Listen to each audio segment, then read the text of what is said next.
بسم اللہ الرحمن الرحیم۔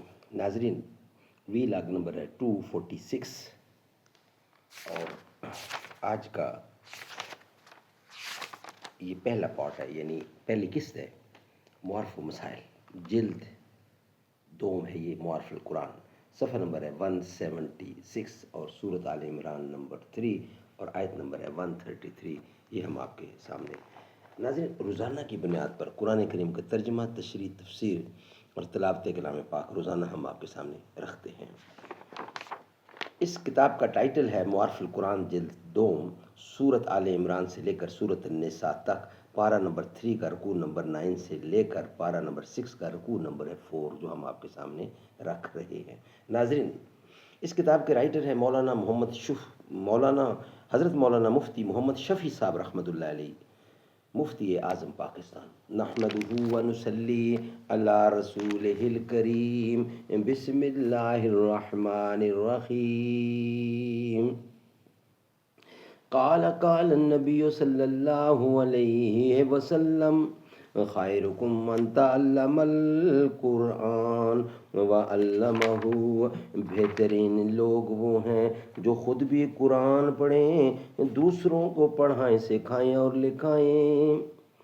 اپنی ملت پر قیاس اقوام مغرب سے نہ کر، خاص ہے ترکیب میں قوم رسول ہاشمی۔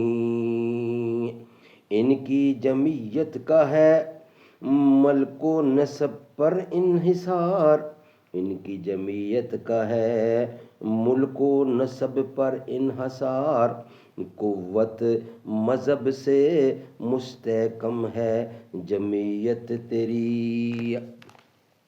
معارف و مسائل، اس آیت میں سود کھانے کی حرمت اور ممانعت کے ساتھ اضعافاً مضاعفتاً کا ذکر، حرمت کی قید نہیں بلکہ سود کی قباحت کو واضح کرنے کے لیے ہے، کیونکہ دوسری آیات میں مطلقاً ربا کی حرمت کا بیان نہایت تشدید و تاکید کے ساتھ آیا ہے، جس کی تفصیل سورۃ البقرہ میں آ چکی ہے۔ اور اضعافاً مضاعفتاً کے ذکر میں اس طرف بھی اشارہ ہو سکتا ہے کہ جس کو سود کھانے کی عادت ہو جائے تو خواہ وہ اصطلاح سود مرکب یعنی سود در سود کے معاملہ سے پرہیز بھی کرے، تو سود سے حاصل شدہ کمائی کو جب دوبارہ سود پر چلائے گا تو وہ لا محالہ اضعاف مضاعف ہوتا چلا جائے گا۔ اگرچہ سود خوروں کی اصطلاح میں اس کو سود مرکب یعنی سود در سود نہیں کہیں، سود در سود نہ کہیں، اس کا حاصل یہ ہے کہ ہر ایک سود انجام کار اضعاف مضاعف ہی ہوتا ہے۔ ناظرین، یہ تھا معارف و مسائل پچھلی آیات کا۔ یہ ہمارا وی لاگ یہاں ہی کمپلیٹ ہوتا ہے۔ نیکسٹ وی لاگ ہوگا ہمارا 247 اور اس کی ہوگی دوسری قسط، اور اس میں قرآن کریم کی آیات اس کے متعلق ہم آپ کے سامنے رکھیں گے انشاءاللہ۔